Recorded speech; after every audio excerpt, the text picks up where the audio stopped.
Dobrý podcast.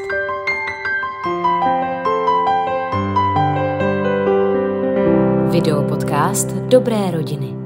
Krásný den, vítám vás u videopodcastu Dobré rodiny, dnes ze studia v Apify, takže moc děkujeme za půjčení.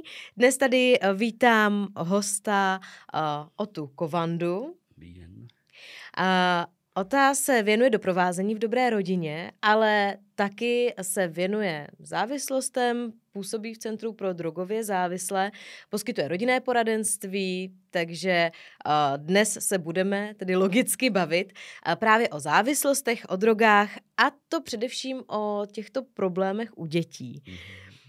Začnu asi rovnou tím, jaké látky vlastně děti zneužívají.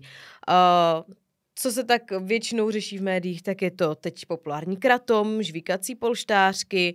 Já bych sem popravdě zařadila třeba i energetické nápoje. Ty jsou hodně oblíbené u dětí a dospívajících jsou velice dostupné. Proč jsou vlastně tyhle látky nebezpečné? V čem to ty děti láká a kde je ten háček?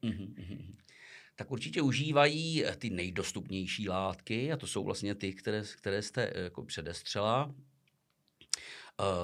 Co se týče těch energetických nápojů, tak určitě jsou to nápoje, jsou to vlastně jako stimulancia, že jo, kterým nějakým způsobem dodají energii. A ta energie znamená i méně třeba únavy, že jo, větší libido,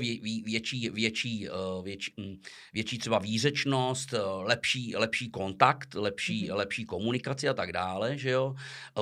Určitě láká i to, že je to zakázaný prostě, že jo, protože jeden z důvodů, prostě proč lidi nebo mladí užívají drogy nebo jakýkoliv takovýhle látky je rebelovat, že jo. Takže když je něco zakázaný, no tak je to skvělý, že jo. Tak zakázaný jako, ovoce. Zakázaný ovoce nejlíp chutná.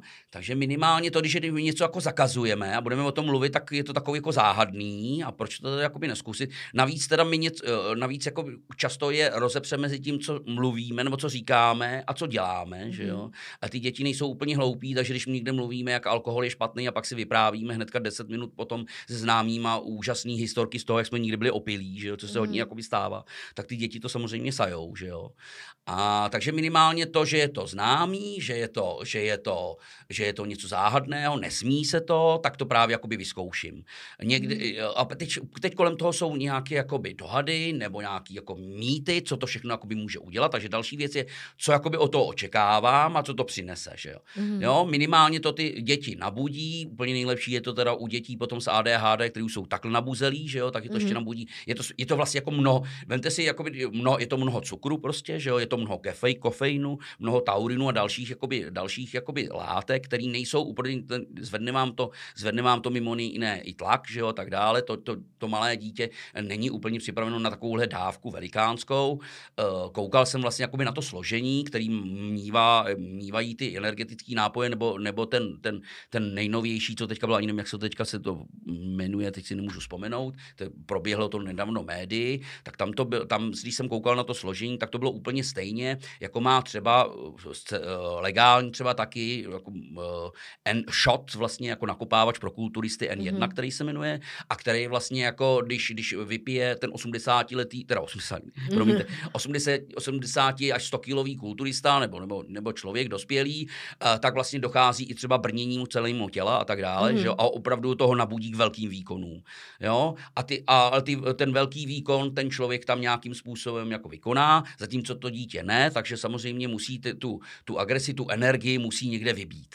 Jo? Možná právě i proto ty děti, protože mají tu vyšší energii, že jo, a tak dále, taky jako vybije, takže vlastně jako zažijou nějakou zábavu. Že jo, přitom. A jakým způsobem jí vybijou tu energii, to už nechám jako na té fantazii naší, že jo, jestli teda to bude pozitivním nebo negativním nějakým způsobem. Takže určitě to jsou takový, jakoby určitě jedny z důvodů, proč ty děti experimentujou s těmi látkami. Je to taky takový jakoby znak nějaký jakoby dospělosti někdy, že jo, jakoby, že jsem dospělý, můžu si jakoby, nebo zkouším už věci, co dospělí a tak dále, to je třeba klasicky třeba u cigaret, že jo, u alkoholu a tak dále, jo. Takže pro ty děti je to určitě je to atraktivní, tyhle ty látky.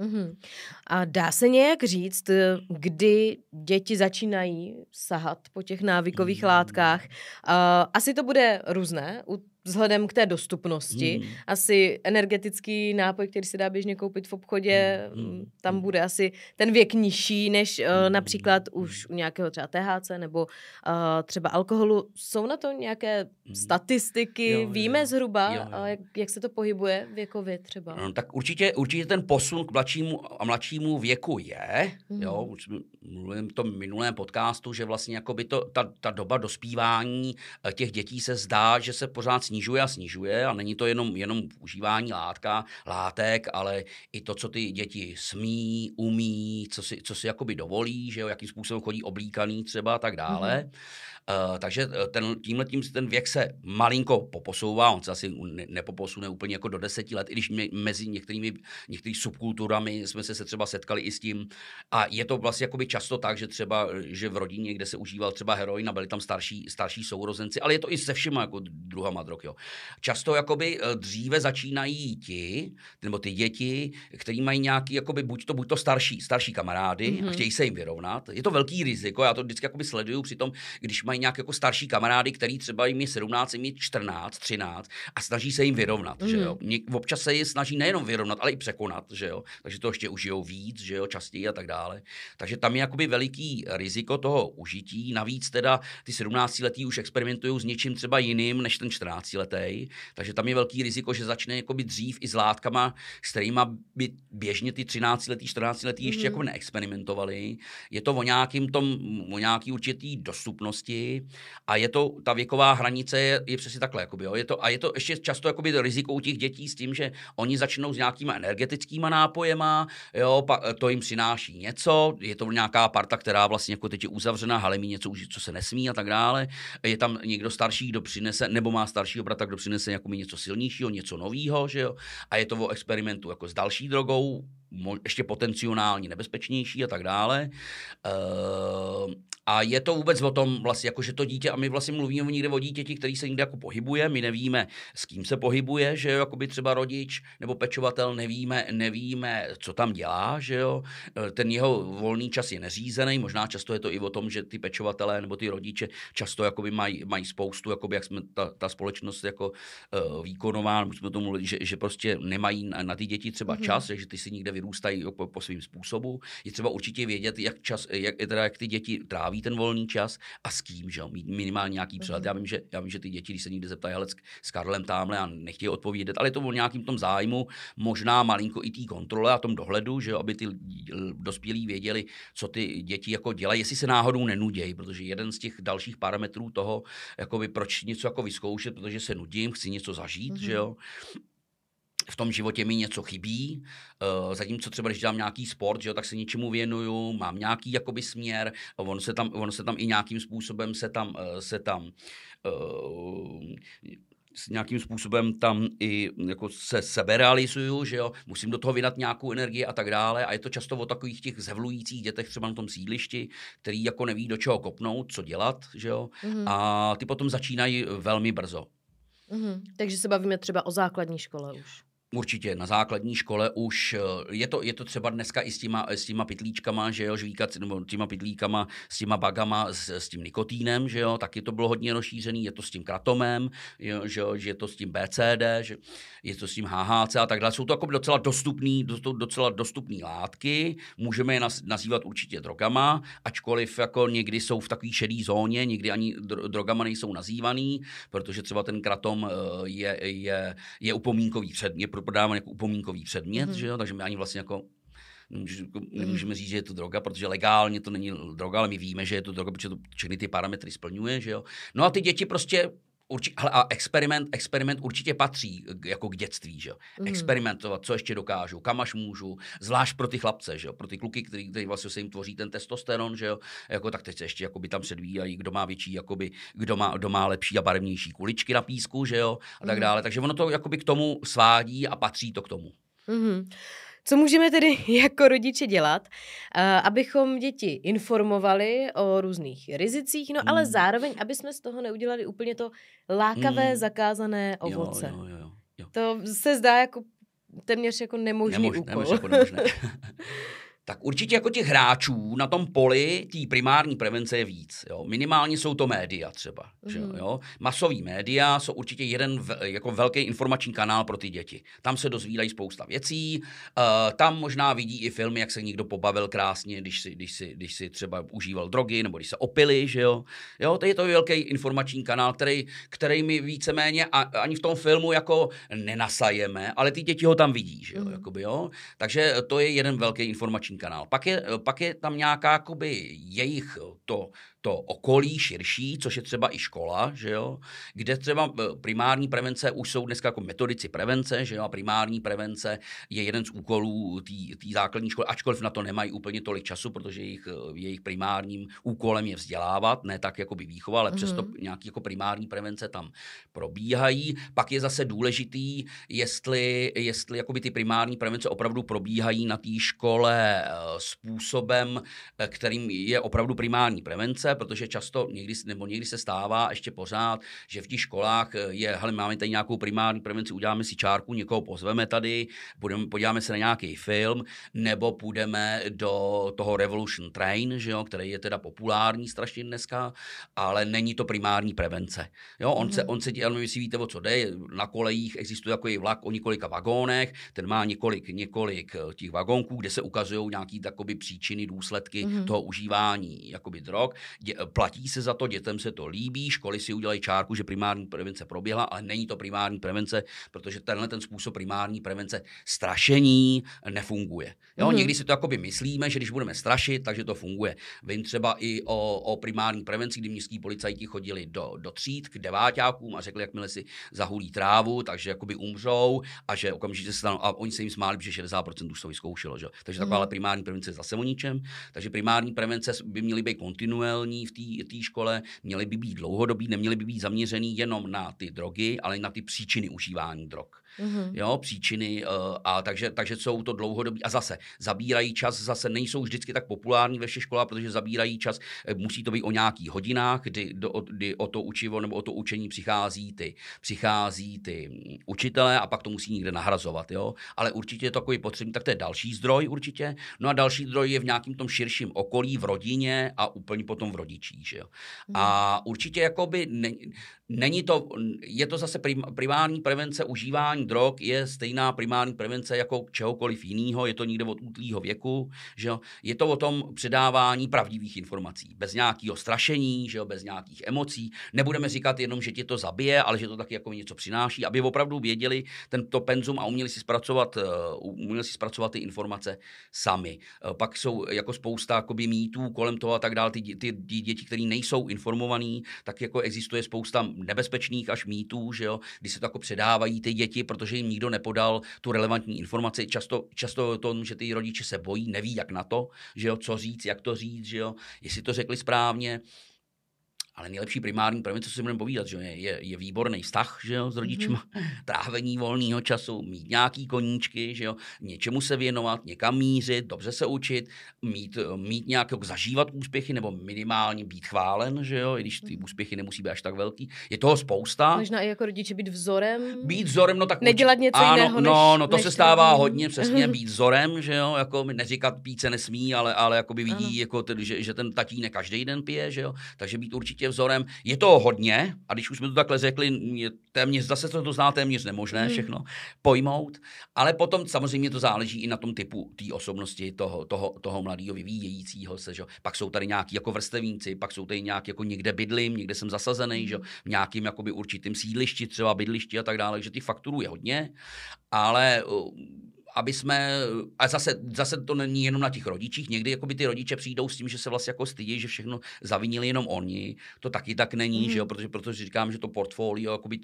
toho, co na ty děti působí, je fakt hodně, i na ty rodiče, ale samozřejmě, že jo, takže ty rodiče jsou jedním z důležitých hráčů na tom poli a určitě je to minimálně o tom stavu, o tom svěřování, že jo, jako mít a říkat jim prostě pravdivý, nebát se předávat pravdivý informace samozřejmě jakoby vzhledem k tomu věku a tomu vývoji toho dítěte, tak jak to umí jakoby chápat.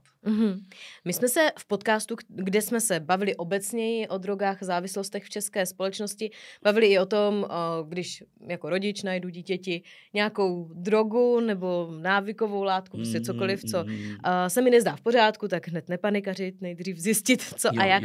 Potom třeba vyhledávat nějakou pomoc. Ale co říkáte třeba na metodu rodičů, kdy sami návykovou látku, teda když zjistí, že k ní dítě má nějaký sklon, že už se s ní setkalo, možná ji našli, tak ji sami poskytnou, aby ty děti to vyzkoušely v tom bezpečném prostředí s těmi rodiči. Tak to je vlastně jakoby jedna část té moje otázky, vyzkoušet tu drogu kontrolovaně. A potom vlastně takový ten extrémnější případ, kdy třeba rodič donutí dítě vykouřit celou krabičku cigaret, dokud mu z toho není špatně a vlastně ho tímhletím odradit. Tak co říkáte na tyhle metody? To se ještě děje tohleto? Možná. Já když jsem byl mladý, tak se to dělo tohleto. že to takhle jako by byl taková jako by, známá metoda. Taky vím, že se to stalo několika mým vrstevníkům, nejsem si jistá, jestli ještě v současnosti se rodiče k tomu uchylují, ale možná to třeba někdo zažil a říká si, já jsem tehdy z toho měl traumatický zážitek, udělám to i svým dětem. Jedna věc je takový to přenášení té mý zkušenosti na toho druhého taky nefunkční, že jo, přesně. Jo. Ano, je to tak, to je přesně jak jsem říkal, jako, že už v tom minulém podcastu, když někdo jako říká, hele, mě rodiče taky nabízeli jako pivo a pil jsem ho od česti a nejsem závislej, že jo, ale takže to by ho klidně nabídnu taky. Si to nemyslím minimálně. Nebo si to minimálně nemyslí, to předávání zkušeností. Jasně, těch metod je jakoby hodně, jsou různý a možná, že jakoby nemůžu říct, že nebudou jednotky, u koho to jako zabralo, jo. Ale určitě jako to není metoda, kterou bych určitě použil. Těch metod jako spousta, teď si vzpomínám třeba na jednu uživatelku drog, kdy ten otec jí jako toho vyzkoušel hodně, mimo jiné tohleto, to nezabralo, pak jí odvez do Ameriky, tam jí zavřel někde jako na Miami k bazénu, že jo, tam si myslel, že bude půl roku, že to bude v pořádku, ona si tu cestu stejně našla, protože zahradník jí tam vozil normální marihuanu, že jo, takže toho bylo jakoby hodně, ale určitě tohle to není, je to nebezpečný možná i tím, že tomu člověku se zrovna špatně neudělá, že jo, jako, že ho vlastně jakoby do něj narvu jako spousta, on možná se jakoby jak on si myslí jako ten rodič, že se z toho, ale vlastně jakoby to víceméně jako odpruží, že jo, nebude mu to vadit. A my ho vlastně jako, nebo to jste říkali, jakoby, že užijou tu drogu společně, že jo, tak já to jakoby nějakým způsobem jako legalizuju, že to je jako normální, běžný, takže já si můžu jako teda zaholit i s tím rodičem, že jo. Určitě to nejsou jakoby metody, já neříkám, že nebudou jednotlivosti, ale není to jako tou metodou, že může to být i jako spousta jinýma faktorama, třeba může to být jako tím, že prostě jsem viděl opravdu, že ten rodič byl naštvaný, já jsem jako to úplně nemusel, stejně jsem chtěl skončit a tak dále, že jo. Ale tohle to určitě jako nejsou metody vhodný k nějakým jako následování, spíš je to nějaký jakoby rozhovor, že jo, získání informací, proč se to děje, že jo, proč ten člověk začal užívat nebo experimentovat s nějakýma drogama, co mu to přináší, že jo. Minimálně na začátku je to o tom, co mu to přináší, na začátku to není často až o tom, že by mu to něco bralo, že jo. Ale my mu můžeme říct ty informace, co mu to jakoby bere, co mu to může vzít, že jo. Jako jo. A i můžeme mu předestřít ty důsledky, můžeme mu ale předestřít i otevřeně ty naše pocity, že jo. Ale bez toho, já jsem říkal, nejdřív se vydejchat, ne to, ty mě štveš a to, ale prostě mám tě ráda, mám o tebe obavy, že jo, mám obavu, není to strašení, často vidím jakoby strašení, ty dopadneš jako, že jo, jakoby, jo, dopadneš takhle. Není to ani o tom strašení, tohle to nic nefunguje. Funguje prostě taková ta běžná, myslím si úplně jako přirozený rozhovor, láska prostě, starost, obětí, že jo, získání informací a hele, jsem tady s tebou, chci ti pomoct, nelíbí, a můžu říct, nelíbí se mi to tohleto, jo. Není to prostě tady se prostě jakoby v naší rodině se, ano, někde se možná jakoby užívá, ale u nás jakoby mi to prostě u nás se neužívá, nechci to a pomůžu ti s tím a udělám všechno pro to. A myslím si, že spousta rodičů to i podvědomě třeba ví tyhle ty postupy, ale často jsou emočně tak přejetý tím, že mají takové obavy a strachy, že vlastně kolikrát to dítě ztratí v tom kontaktu, jo, protože mu hnedka na první dobrou mu prostě neuvěřitelně vydadají, zabalí mu někde, posílají ho do léčebny, jo, straší ho a vlastně jakoby ho z toho kontaktu vlastně jako ztratějí. My potřebujeme, aby ten rodič, protože to je vlastně jako asi nejbližší osoba, že jo, protože když říkáme o těch teenagerech, jo, protože potom v tom pozdějším věku vždycky hledáme jako v tom přirozeném sociálním prostředí někoho, kdo mi může pomoct, že jo. I teď, i potom, komu se můžu svěřovat, že jo. A ten rodič by vlastně měl být tím člověkem, komu se můžu svěřit, že jo. A je pak blbý, když se mu jakoby a to je přesně o té primární prevenci, že jo. Naučit se svěřovat to dítě, že jo. Protože když pak má problémy a přijdou v té pubertě minimálně jakýhokoliv druhu, tak jakoby se umí svěřit, že jo. A ten rodič ho neodsoudí, že jo. Neřekne mu, že to je skvělý, že jo. Řekne mu, mně se to nelíbí, ale minimálně je na stejné lodi a můžou s tím, jakoby má k němu důvěru k tomu rodiči a můžou spolu na tom pracovat, že jo. A my potřebujeme vždycky ke každému problému potřebujeme někoho blízkého, komu se potřebujeme svěřit, kdo nám může pomoct a tak dále, že. A v mládí je to často nějaký ten rodič, možná později už je to třeba i kamarád může být, že jo, potom později ještě partner a tak dále. A my vždycky při té léčbě hledáme v tom přirozeném prostředí někoho, kdo může tomu člověku pomoct, jo. Když si to vezmeme úplně do historie, tak nebyly žádné sociální služby, že jo. Vždycky jakoby ty problémy řešilo to přirozené prostředí té široké rodiny, která už je dneska atomizovaná, že jo. My žijeme takhle, jakoby žijeme to maximálně otec, matka a dítě, že jo, ale byly to široké rodiny a vlastně jako ty lidi hledali tu podporu a pomoc vždycky v té široké rodině, že jo. Tak jsme najednou museli jakoby zavést sociální služby, že jo, který nám jakoby v tomhletom pomáhají a tak dále. Takže hledat i v tom svým přirozeném prostředí někoho, kdo mi může pomoct. A my ho třeba i vtahujeme potom, ty rodiče vtahujeme, nebo ty partnery vtahujeme do toho léčebného procesu, který probíhá potom v nějaký té sociální službě s nějakým tím odborníkem. Když zjistíme, že naše dítě nebo teenager užívá nějakou látku z jakéhokoliv důvodu, tak doporučil byste tomu rodiči, aby si tu látku sám vyzkoušel, aby zjistil ty účinky, nemyslím teď asi ve společnosti toho dítěte, ale aby si jako zjistil, o co vlastně jako jde? Může mu to pomoct třeba trošku v té empatii, nebo je tam pak větší riziko, že půjdou potom na nějakou odvykačku spolu? No neradil bych to, protože podstupuje to stejný riziko jako to dítě, že jo? Ačkoliv teda už je starší, je rozumnější, že jo, ví, proč to dělá, že to dělá v rámci nějakého jakoby experimentu, ale stejně by se toho obával. Já sám jsem si žádnou tvrdou drogu neužil, ačkoliv jsem měl podobné myšlenky jako vy, když jsem před 20 lety téměř začínal, říkal jsem si, neměl bych si to taky vyzkoušet, abych věděl, o čem to je. Měl jsem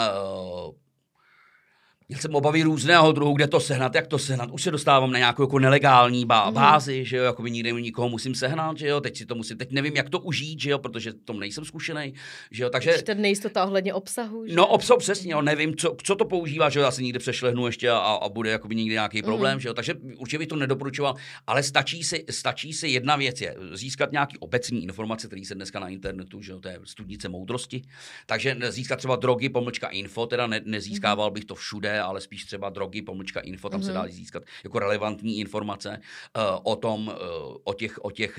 o těch účincích, že jo, důsledcích a tak dále, takže ty informace se dají takhle získat taky. A odkazy vám samozřejmě dáme do popisku videa a i do infografiky. A potom právě, jako když mám důvěru s tím dítem, tak se optám, že jo, na jeho osobní ještě prožitky, že jo, protože něco ještě jiného je ty obecný, každá ta droga má nějaký svůj set a setting, co to očekávám, že jo, jako co mi přijde, že jo, jak se u toho mám prostě, jo, takže není to o tom, že ta jedna droga přinese všem lidem různých ras a různýho pohlaví a různýho věku to stejný. Jo? Je to taky na tom, že ta droga je má nějakou kvalitu, že jo, nějakou kvantitu, já jsem nějaká osobnost, že jo, mám nějaký, jakoby, je to jiný, když jsem žena, která váží 30 kg, když jsem chlap, který váží 150 kg, zase to zapůsobí, máme jinou psychiku, takže určitě jakoby je potom ještě důležitý vědět jako opravdu subjektivně od toho člověka, co jemu to přináší, proč on to užívá. A to si myslím, že je daleko lepší zkušenost, než to vyzkoušet sám, protože ten rodič si to vyzkouší sám, tak mu to přinese a to se vsadím úplně něco jiného, než tomu třeba jejímu dítěti. Může to být i ta cesta navázat tu důvěru, zeptat se, hele, a jaký to je? Jo, vlastně? A to je přesně ono, jo, a to úplně to ten rodič neumí, protože se mu o tom nechce mluvit, že jo, buď to je naštvaný, nebo bojí se, strašně ho to štve, že jo, ale vlastně jako prolomit tohle, jakoby normálně si popovídat, hele, co ti to přináší. A to se vůbec jako u těch rodičů nestává, že by se takhle uměli, a já to chápu, že by to uměli až takhle, jako proto říkám, vydejchat, možná popřemýšlet,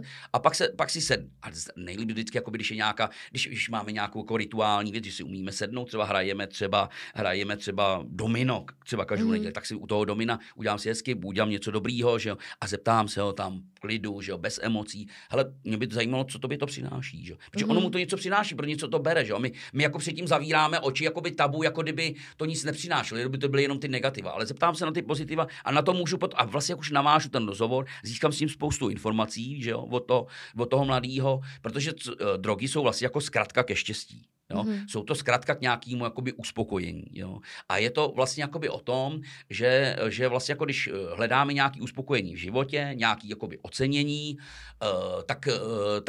tak je to vždycky jako spousta energie, že jo? Spousta plánování třeba, peněz, času, zatímco droga vám do mozku přinese úplně jakoby uspokojení podobný a vlastně jakoby relativně levně. Že jo? Ta droga není drahá, vy si vezmete něco, že jo? A to uspokojení toho mozku máte okamžitě. Zatímco když třeba potřebujete, když třeba lezete na skály, že jo, nebo lezete na hory, tak je to, vám to přinese jakoby uspokojení taky to, že vylezete nahoru. Ale teď si vemte, co všechno musíte jako předtím absolvovat, že musíte si jít dovolenou, musíte si to naplánovat, musíte si rozplánovat jakoby nějakou různou práci, co kdy volno, s kým pojedete, jak pojedete, našetřit peníze a pak jednou vylezete po půl roce vylezete třeba na nějakou a tam máte obrovský jakoby štěstí, uspokojení a je vám nádherně, že jo. Jo, ale my se musíme naučit tohleto a možná ta rychlá doba přináší to rychlé uspokojení. My nemáme moc času, a potřebujeme rychlé uspokojení. Takže a ta droga vlastně vám přinese stejný, neli někdy i větší uspokojení toho mozku s tím, že si vlastně, co vlastně uděláte, že jo? Jenom si tady koupíte, vezmete si prášek, takhle si ho dáte a máte to uspokojení. Zrychlená doba, vlastně nic k tomu nepotřebujete jakoby dodávat a vlastně jakoby my jsme vlastně jakoby my lidi jsme, že jo, vlastně nastavení na uspokojování, že jo? Na ten pocit štěstí, na to ocenění, že jo? My to dostáváme od té maminky, když jsme malí, která když nebrečíme, ona nás přijde pochovat, že jo? Přivine nás štěstí, že jo? Jsme potom větší, že jo, někde jako hledáme ty svoje hranice, odcházíme někde na písek, padneme, že jo, sice chceme od té maminky, padneme, ale ta maminka přiběhne a zase nás jakoby chytne, že jo, jo, a vlastně my se učíme, vlastně ten mozek se učí neustále jakoby uspokojovat. Láska, co je láska, že někdo má nás rád, přináší nám to nějaký jako blahý, hezký jako chvilky, zase je to uspokojení, jídlo, uspokojení, spousta jakoby věcí, děláme nějaký sporty, děláme nějaký koníčky, které nás uspokojujou. A pak jsou lidi, kteří vlastně, a pak jsou třeba typy lidí, kteří třeba to uspokojení nedostávají, nebo se jim dostávalo málo, že? Nebo právě, že se jim ho dostávalo málo, tak o to víc ho dneska potřebují, to uspokojení, jo? Nebo ho potřebují častěji a víc, jo? A nejsou úplně naučený na to, jakoby, na tu dávat tu energii, plánovat, nebýt všechno hned, že jo? A prostě tak to uspokojení je strašně rychlý tohleto. Je možný, že potom už nám nestačí to uspokojení třeba právě z toho sportu, z těch dosažených výsledků, protože třeba ta droga nám přináší intenzivnější ten pocit? Jo, může se určitě stát. A zase to třeba i třeba daný, když jsme říkali to biopsychosociální, tak je třeba i nervovou soustavou. Že? Každý máme jakoby jinak vzrušivou nervovou soustavu. Někomu stačí, když přejde na červenou, že jo, a auto za ním jde 20 metrů a on si jakoby zruší. Má adrenalin, že jo, a někdo potřebuje skákat ze skály, s takovým tím jsem viděl takový ty roztažený plachty nějaký, tam někde, jo. A to je vlastně, jak i ta droga je o tom, jo. Je vlastně jako, že někomu stačí opravdu málo a někdo potřebuje ty prožitky, ty intenzivnější. Ale ta droga zase přináší to, že vlastně jakoby přináší ze začátku ty intenzivnější prožitky a když ten člověk, a to vlastně jako takhle vzniká ta závislost, že když ten člověk jako užívá pořád stejnou měrou tu drogu, tak ona vzniká tolerance, že jo, na tu drogu, takže potřebuje víc a víc té drogy. To zase přináší ty další sociální věci, že potřebuje víc peněz, že jo, jakoby, tak to, je to všechno jako spojitá nádoba a vlastně potom jednou už ta tolerance se zastaví a ten člověk už jakoby, když vezme víc té drogy, tak už větší prožitek nenastane. A začne nastávat pořád menší a menší prožitek. A oni vlastně jakoby ty závislí to mají tak, že po nějakých letech závislosti, když vlastně ráno stanou, tak je mi úplně hrozně a špatně. A když si vezmou tu drogu, tak jim aspoň jako běžně normálně. Takhle to končí. Jo. Zatímco ze začátku ta droga jako vyšvihne to jejich vnímání, že jo, a ten prožitek je obrovský. On se pořád zmenšuje. Se zmenšuje tou tolerancí. Nakonec vlastně jakoby na tom průměr, nakonec podjede ten průměr, že jo? A vlastně my se máme, a oni se ráno stanou jiným šíleně, a když se vezmou drogy, tak jim aspoň normálně. Takhle to končí jakoby běžná závislost. Když se teď podíváme na závislé rodiče, odhlédneme trošku od těch dětí, ale ne úplně, tak i vzhledem k tomu, čemu my se zabýváme v dobré rodině, a to je náhradní rodinná péče, tak přijmout dítě od závislých rodičů je velkým strašákem. Jaká je vlastně ta realita? Jak se u miminek projevují ty abstinenční příznaky, jak se s nimi vypořádat, jak dlouho ty potíže třeba trvají a opravdu je to něco, co si dítě nese do dospělosti, nebo se s tím lze vypořádat u toho malého miminka, které přijmeme do rodiny? Jo. Já bych řekl pravdu, tak určitě nejsem odborník na to, jak jakoby probíhají ty abstinenční příznaky u těch dětí, jak dlouho a tak dále. To jsou určitě jakoby jiní. Spíš jako, co se týče jakoby toho, co dostali jako do vínku, jo. Tak my jsme mluvili v tom prvním podcastu, že je možný, že existuje jakýsi gen, který se přenáší, který je jakoby gen nějaký jako závislosti. Minimálně určitě existuje to, že třeba česká společnost si vlastně jakoby tím svým životem dlouhodobým s alkoholem vlastně jako vypěstovala daleko vyšší toleranci vůči alkoholu, než třeba jako lidé v Asii třeba, jo. To je dneska dokázaný, že vlastně jakoby, takže je na tom vidět, že přece jenom tím životem, tím způsobem života se dá ten gen nějakým způsobem ovlivňovat, takže je možný, že něco, a možná je to dohledatelný i v nějakých jako výzkumech v těch rodinách, že se to tam občas tak jako někde objevuje. Zase je otázkou, jestli se to neobjevuje náhodou v každé rodině, protože když se takhle jako bavím z těch rodinách, tak říkám, no my taky máme někoho, takže ono to tam jako je často. Takže, ale je to nějaký jako gen, a pak je to nějaký jako genotyp, a pak je to nějaký fenotyp, že jakoby od toho člověka. Takže ono možná si jakoby máme nějaký dispozice, který si neseme pro ten život. A je to dispozice k něčemu, k nemocem třeba, že jo, k alkoholismu, že jo, k čemukoliv, jo.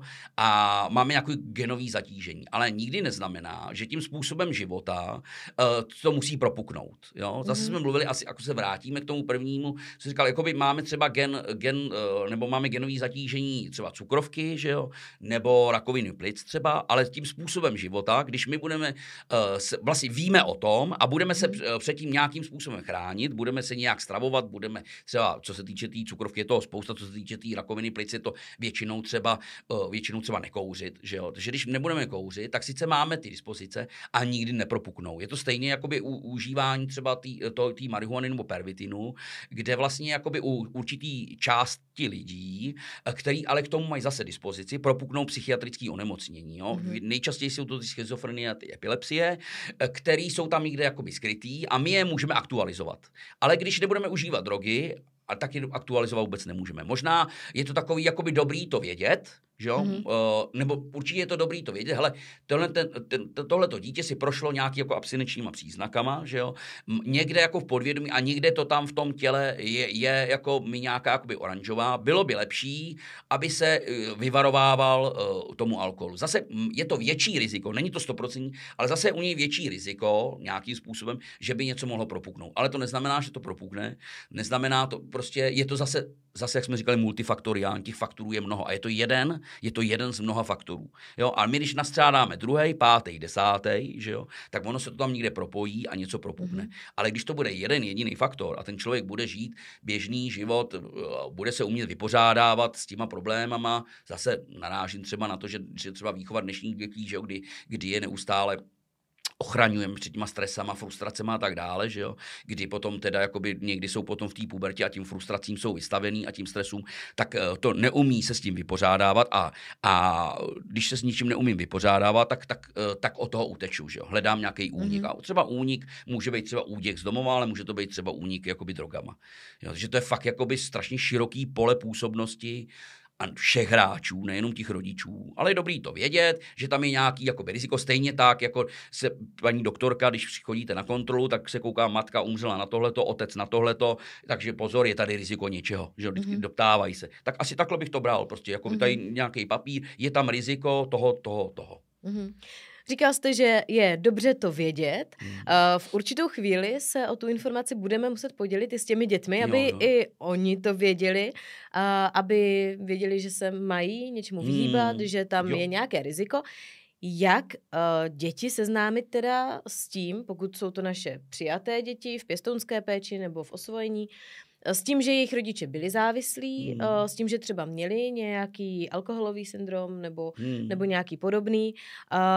Jak jim to vlastně jakoby říct, tak aby je to úplně nevyděsilo, zároveň aby byli připraveni s tím v tom životě pracovat, aby tam prostě měli tu oranžovou. Jo. Já si myslím, že jako nejčastějším problémem těch rodičů je ta obava, že jo? Abych jakoby něco nepokazil, že jo? A jestli to dělám správně, ono to je z té mý praxe, že ty rodiče přijdou a neví, oni třeba dělají všechno dobře, ale tají se a potřebují to ujištění, že jo? Že to dělají dobře, že udělají to nejlepší, co mohli, že jo? To asi všichni rodiče mají možná společné. Takže určitě jakoby možná ta obava je nejhorší. A to hraní takových tanečků, to dítě je houba, že jo? A strašně jako navnímá, jestli jste přirozený, že jo? Nebo jestli teďka něco hrajete, že jo? Protože rodiče zná úplně nejlíp, že jo? Něco se tam děje. Něco se tam děje, ale to, co on říká, není tak úplně, jo? A to si myslím, že hrajeme jakoby hodně ty rodiče, jo? Že něco jako říkáme a oni to, jestli to někdo umí přečíst nejlíp, tak si myslím, to jsou ty děti, že jo? Takže být přirozený v tom, samozřejmě to podávat s tím, jak ty děti jakoby dorůstají, vyrůstají, ale dát to jako běžnou informaci, že se nic jako extra neděje. Já si myslím, jako takový hraní tanečku, nebo tak, oni vidí ty emoce, že to s náma jako něco hraje, že to s náma jako něco dělá. Že? Často jsem se i třeba u těch pěstounů, že strašej, že jo, no tak, nebo dopadneš jako ty tvoji rodiče, že jo, nebo prostě tomu dávají nějaký jako emocionální konotace, zbytečný, tam doleva nebo doprava. A myslím si, že jakoby přirozeně s tím vývojem dítěte, s tím, jak si s ním promlouváme, s tím, jak mu předáváme informace, tak bych jako bez emocí a i tam předával tyhle ty informace. Stejně jako kdybych řekl, jakoby tvoje maminka měla jakoby, jako rakovinu třeba, tak asi v ten moment bych řekl, i tvoje maminka prostě jako měla problém s alkoholem třeba. Jo, a vysvětlit, co to je, že jo. A to víme už, že z toho měla tě ráda, že jo, chtěla tě, všechny ty informace, jo, ale měla ten problém prostě, že jí prostě chutnal alkohol, že jo, a stala se závislým, že jo. A teď zase to dítě se může, co je to závislý, že jo. A zase jsou určitě i publikace, že jo, je jich spousta, kdy a jakým způsobem mluvit s těma dětma o tom, co je to závislost. Možná právě ještě jakoby připravovat ty děti tím, že jsou takový knihy, že jo, jako Zajíček chodil na mrkvičku, že jo, takovýho. Tak jakoby je dobrý v rámci té pohádky nejdřív mu ještě vlastně jakoby, jo, s tím informovat a pak mu můžeme říct, no takhle to byla ten Zajíček byla tvoje maminka, že jo? Ty pohádky vlastně a ty příklady, že jo, tou formou té hry je to nejlepší, jo. Takže tyhle ty publikace určitě jsou a tam tím způsobem bych to předával a to malé dítě to bere jako přirozeně, že jo, od nějakého jako nevědomí, že tam něco tady to, jo. Ale nebral bych to jako a neopakoval bych to pořád jako víc. A proč mi to říká tohle to furt zrovna, jako jo? Spíš jakoby opravdu jako tom přemýšlet, aby to bylo jakoby zcela jakoby vypadalo minimálně jako přirozeně, protože často ty rodiče to v nich to šrotuje, že jo? Je to jejich záležitost, kterou nemají úplně zpracovanou. A pak to jakoby předají i tomu dítěti, že se říká neurotická matka má neurotický dítě, že jo? Tak ono to tak jakoby opravdu jakoby potom jako předává ty informace s těma konotacema, že jako. Jasně. Takže ta upřímnost, důvěra, taková ta přiměřeně věku. No. A dítě, které je odebrané závislým rodičům, tak se často dostává buď to do ústavní péče nebo do nějaké náhradní rodinné péče, ale v ideálním případu rodiče přestanou užívat návykovou látku, snaží se dát dohromady, chtějí děti třeba získat zpátky do své péče. Jak dlouho musí abstinovat, jaké podmínky třeba musí i splnit, aby skutečně mohlo dojít k tomu, že se děti vrátí do své původní biologické rodiny. Dá se na to vůbec nějak obecně odpovědět? Jasně, no. Já jsem se setkal i ve své praxi s mnoha negativníma zkušenostma ohledně toho, takže asi jako, ale i s pozitivníma. A co se týče tohletoho, ty lidi nebo ty bývalí závislí byli a možná ještě pořád jsou a ještě dlouho budou nespolehliví. Mm-hmm. Jo, takže já bych, je to takový vždycky přesně od takových těch běžných důvěřuj, ale prověřuj. Určitě bych nastavil nějaký jakoby kontrolní mechanismy, a který by ty rodiče měli po nějaký čas jako dodržovat. Jo. A minimálně třeba vezmeme nějaký jakoby proces, kdy zažádají, že jo, teď jsou u pěstounů, že jo, jde o nějaký jakoby seznamování a tak dále, nevím do jaký míry tam jsou ty vztahy mezi rodiče a takový, takže je to nejdřív nějaký jako napravování vztahů, pak si myslím, že je dost jakoby práce i na tom vztahu a přípravě těch pěstounů, že taky jakoby to dítě předají, že jo, to jsou jako složitý procesy, takže od toho asi jakoby upustíme, ale spíš jakoby je to o tom neustále kontrolovat ten kontinuální zájem těch rodičů, jo? Protože oni opravdu, jakoby, co se týče té závislosti a i po té závislosti, tak mají spoustu práci sami se sebou teďka.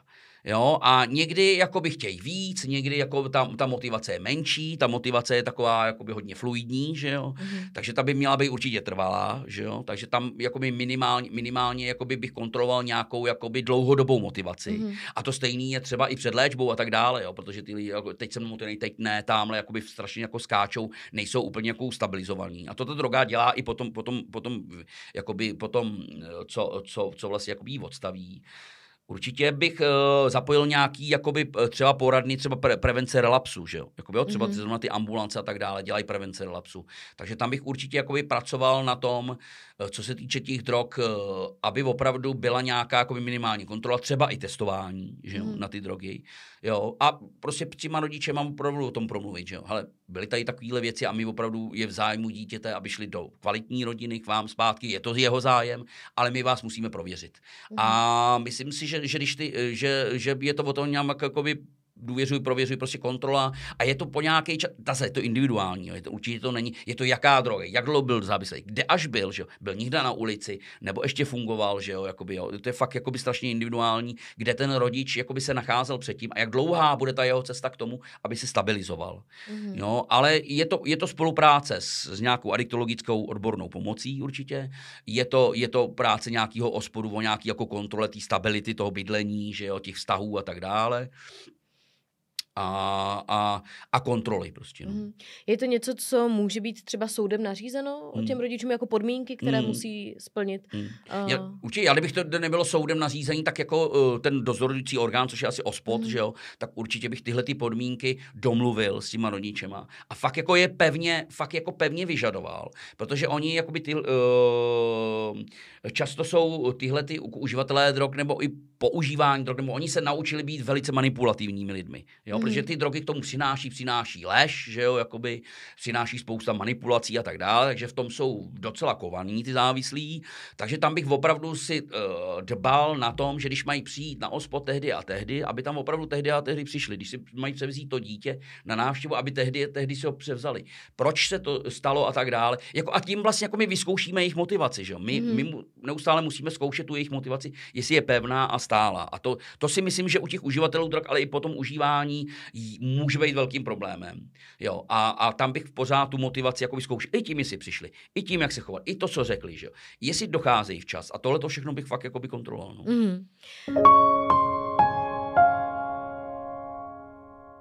Ještě k těm závislým rodičům. Často se setkáváme s tím, že mají odebrané děti, už je několik sourozenců v různých rodinách nebo v různých ústavech, ale rodiče stále přivádí na svět další děti. Nezvládají se o ně postarat. Proč? Je to tím, že by jim to bylo až tak jedno, nebo to je třeba nějaká i závislost na vztazích? Mají třeba pocit, že s tím dalším už to zvládnou? No, my máme spousta, to jako v praxi v kontaktním centru máme hodně takových matek, který opravdu už žijou někde jakoby na ulici, ve skvotech nebo venku a často nám rodí. Jo. Je to na jednu stranu, je to ta nezodpovědnost určitě jakoby, k tomu svýmu životu, protože oni se chovají nezodpovědně, co si budeme povídat, že když jakoby užívají drogy a tím způsobem, jaký je určitá nějaká jakoby nezodpovědnost. Je to i jakoby odcizení od toho těla, jakoby, jo. Oni nevnímají to tělo často jako, nebo během toho svýho života se odcizili od toho svýho těla, což má zase nějaký jako praktický věci, často třeba prostitujou, že jo. Nebo my máme třeba spousta jakoby těch holek, který zůstanou, že třeba byli znásilňovaní a tak dále. Takže to tělo oni nepřijímají úplně v té jakoby tak není, ta duše není spojená úplně s tím tělem, tak. On je to často jenom prostředek nějakého třeba prostředek k získávání peněz, že jo, tak dále. A takže to taková jakási nezodpovědnost, pak jakoby jezdí, když to řeknu, prostitujou, jezdí prostě za nima lidi, kteří jim často říkají, že chtějí jako sex bez kondomu, že jo, oni ty peníze potřebují, takže to je jedna z možností. Další možnost je, co jste říkala, závislost na vztazích. No. Ono totiž, když se jedná zrovna o tady ty matky, které žijou někde na ulici, tak ulice je velmi tvrdý prostředí. Je to mužský prostředí, je to prostředí, kde hlavní slovo mají lokty a pěsti a ty ženy potřebujou, když jsou samy, tak často neuspějou na té ulici, protože jsou zneužívaný, bitý jsou, že jo, okrádaný a tak dále, jo. Takže oni často se hledají i nějakou tu ochranu v tom jednom svým nějakým příteli, ačkoliv ho třeba jakoby mění často. Takže určitě v tom prostředí a pak se nám teda stává, že jí bije jenom ten jeden a my často to řešíme a ona ne, protože to prostředí je fakt tak těžký, že ona si, nebo že si nechávají že potom vlastně jako to, že ji zneužívá mnoho mužů, pak ji zneužívá jenom jeden. Takže to je další jakoby jejich možnost. Pak je to, co říkáte s tím, že vlastně jakoby otěhotní. Je pravda, jsou tam vždycky takové jakoby záchyvy toho, že teda s tímhletím dítětem už to se povede. My jakoby ty ambice máme taky v těch zařízeních.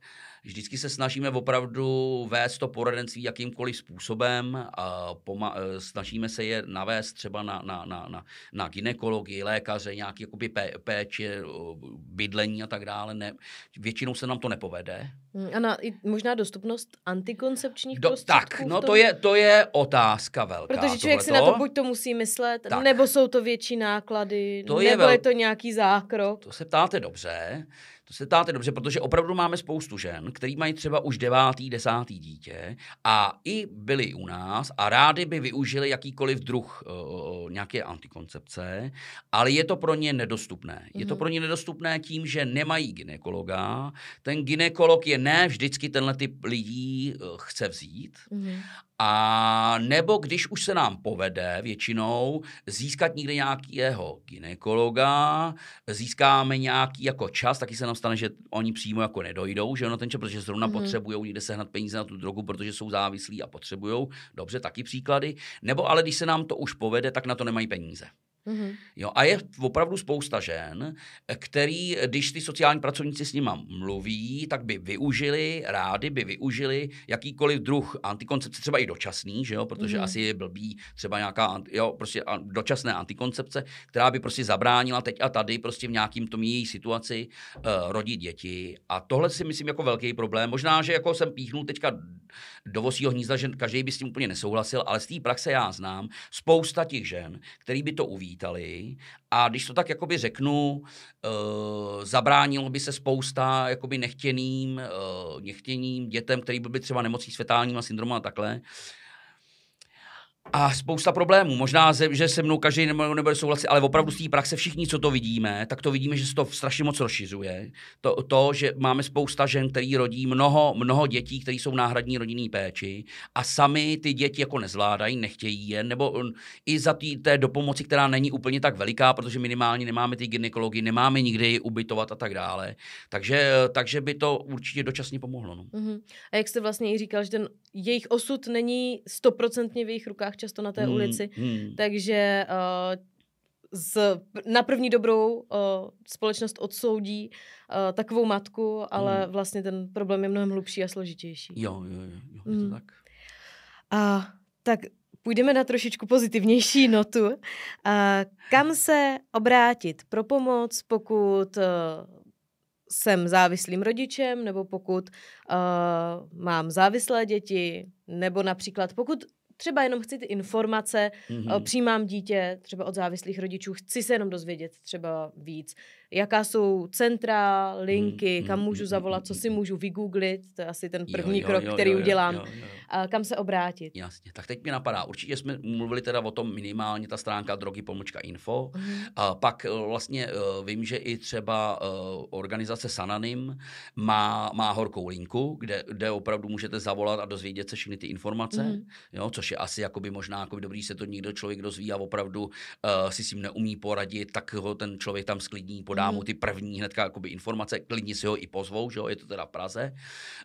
Může zavolat i krizový linky, jakýkoliv, že jo, když má nějaký jakoby, to je opravdu jakoby nutkavý problém a teďka neví, co s tím, takže určitě tohleto, ale potom další jakoby pomoc, co se týče té dlouhodobé pomoci a co se týče opravdu už řešení té situace, tak určitě jsou ty kontaktní centra, které jsou v každém větším městě, jsou AT ambulance, jsou AT ambulance, které většinou často jsou někde taky jakoby v rámci těch organizací, kde mají kontaktní centrum, tak mají i tu AT ambulanci už dneska. Provádí se tam rodinný poradenství, individuální poradenství, provádí se tam i třeba prevence relapsu, ambulantní léčba a tak dále. Takže tyhle ty zařízení jsou tam odborníci, kde jim určitě poradí. Dneska už každé krajské město má i krajskou dorostovou a dětskou ambulanci léčby, kde se specializují přímo na děti. Ono je to tak, že v těch běžných kontaktních centrech, těch AT ambulancích nemůžou pracovat s dětmi třeba do 15 let, jo, samotnými, ale řeší se to tak, že to řeší v rámci kontextu té rodiny. Oni stejně dítě do 15 let je dobrý řešit v kontextu celé rodiny, takže tam dochází i ty rodiče. Určitě to nefunguje tak, jak si někdy jako někteří rodiče představují, že přijdou do toho zařízení a tady vám takhle jako předají to dítě, řeknou, já jdu na kafe a za hodinu přijdu, bylo by dobrý, aby bylo vyléčený, pak jsou velmi překvapený, že jakoby je vtahujeme do vlastně jakoby do toho procesu. Oni opravte ho, jenže někdy se potom teda musím říct, že stává to, že musíme opravit ty rodiče víc než to dítě, že tam musíme být jako spíš za ochranitele toho dítěte, který samozřejmě jsou nějaké jako příčiny užívání drog, který můžou jet třeba i v tom rodiči, že jo? Takže my pak opravujeme v uvozovkách celou tu rodinu, celý ten systém, že jo? Celou tu komunikaci, interakci, že jo? A tak dále. Takže vždycky vtahujeme u těch dětí zvlášť, u těch dětí určitě se vždycky vtahujou do té práce i ty rodiče, to široký okolí. Zase se nám stává často, že tam máme matku, otce tam nemáme často, to tak bývá, protože muži si myslí, že nepotřebují nikde poradit, že všechno zvládají sami, že jo? Takže je to blbě, je potřeba tam mít celý ten systém. Jo? Někdy je v tom systému i babička, dědeček, že jo? Tak je dobrý celý ten systém, aby hrál jakoby na tu jednu notu, aby ty pravidla a ta komunikace byla jednotná, že jo? A pak to má určitě jakoby výsledky. A u těch dětí, ty děti často nejsou jako závislí už, jo? Nemají tak obrovský problém s tím přestat. Spíš je to o nějakých jako příčinách těch experimentů, je to o těch příčinách, proč teda jakoby vyhledávám ten způsob zábavy. A tam my potřebujeme určitě ty rodiče. V rámci a řešení v rámci celého toho kontextu a systému. Vy jste právě zmínil, že existují různé formy pomoci, různé formy poradenství, ambulantní péče a pomoc. Ta představa ve společnosti je často taková, že jakmile začnu řešit nějakou závislost, tak to dítě nebo i mě vezmou, někam ho zavřou a tam prostě strávím, nebo to dítě tam stráví několik měsíců, bude na takové té takzvané odvykačce nebo něčem takovém, ale to je až to krajní řešení, nebo lze někam takhle pravidelně docházet? Přesně. Jo, přesně, protože my mluvíme vlastně o té ambulantní léčbě, jo. A to je taková tak jako prvotní a drtivý většinou u těch dětí se povede ty věci řešit, nebo tu závislost formou ambulantní, že někam dochází. Ambulantní je, že dochází, je to většinou třeba to, že třeba jednou týdně dochází, nebo může dvakrát týdně, podle stavu toho problému je to dynamický proces, jo. Později třeba jednou za 14 dní, za měsíc, jo, nějaký jakoby už jenom udržovat a tak dále. Jo. To je ta ambulantní léčba. Když se nepovede ta ambulantní léčba, tak pak je to o tom, že to dítě nebo kdokoliv jiný může odjet na tu rezidenční lůžkovou léčbu, protože nezvládlo to ambulantní léčbu. Jo, ale je to vlastně jakoby ten druhý postupný krok. A vlastně jakoby při té ambulantní léčbě se na to přichází, proč je to tak, jak to je, že jo, získává se motivace i potom dál třeba k té léčbě rezidenční. Ale není to vždycky tak. Je to zase že ta závislost může být spojená s nějakými jako poruchama chování a tak dále. Že jo? Pokud je to samotná závislost a není to v té rodině, tak, nebo to dítě není tak jako rozšvihaný, ani ten rodinný systém, tak se to jako dá zvládnout. Někdy se může stát, že za tím užíváním těch drog je daleko něco jakoby závažnějšího. Že jo? Jsou tam nějaké jako poruchování, nějaké problémy.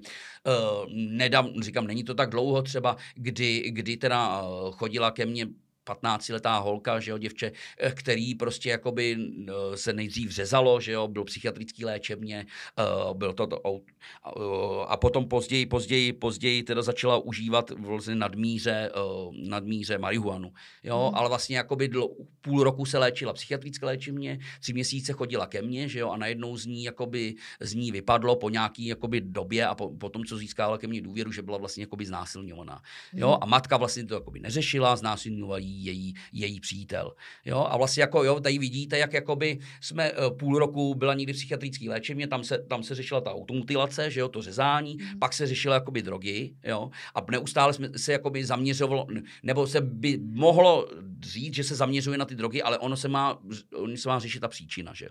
Jako, a v ten moment, kdy ona to vlastně jako vypustila ze sebe a kdy jsme našli nějaký jakoby řešení toho problému, tak vlastně to byl ten prvotní signál, kdy můžeme začít řešit, jo, protože tohle to celé byla jenom obrana a únik, že jo, ty drogy. Jo. Ať je to takhle často, jako jo, že je to nějaký problém, jak jsme o tom mluvili, který ten člověk jakoby řeší. No. Nebo jsem měl taky třeba případ, kdy prostě byl chlapec, který užíval drogy. Chodil s ním otec k nám, že jo, a ten otec měl veliký zájem, bylo vidět, jak má veliký zájem o to, aby se vyléčil, že mu pomůže ve všem, že jo. No, nakonec teda přestali chodit, po půl roce jsem se dozvěděl, že ten chlapec spáchal sebevraždu, že jo. A celý problém byl v tom, kdy dopisu na rozloučenou napsal, ačkoliv ten otec vypadal velmi intenzivně, mu chtěl pomoct a tak dále, že vlastně byl problémem to, že on byl homosexuál, že jo? A to je v té rodině a ten jeho otec mluvil tím způsobem, že prostě homosexuály by pozabíjel, že jo? Že by je dal někam jako na léčbu, že jo? Do kamenolomu a tak dále. A tento dítě, ten jeho syn, který ho tak miloval, že jo? Pro který by udělal všechno, tak nebyl schopen říct tomu otci, hele, já jsem homosexuál a problémem byl tohleto, jo. Tak jenom tak jako pro dokreslení, aby jsme si jako vždycky, že my se zaměřujeme vlastně jako na ty drogy, ale zaměřme se na ty příčiny toho užívání těch drog. Tak já myslím, že touhle myšlenkou to můžeme i ukončit. A možná bych ještě dodala, že nebo znovu zopakovala to, co jste vlastně říkal hned na začátku. Pokud zjistíme, že děti něco vyzkoušely, něco u nich najdeme, nepanikařit hned. Může to mít různé příběhy, může to mít různé důvody a příčiny, takže vydechnout, nebát se říct si o pomoc a rozhodně kontaktovat někoho, kdo nám může podat tu pomocnou ruku, provést nás celým tím procesem a nějakým způsobem to s náma začít řešit. Krásně jste to uzavřela. Děkuji. Tak jo, já vám hrozně moc děkuju za rozhovor a doufám, že se zase někdy potkáme v našem podcastu. Děkuji, mějte se.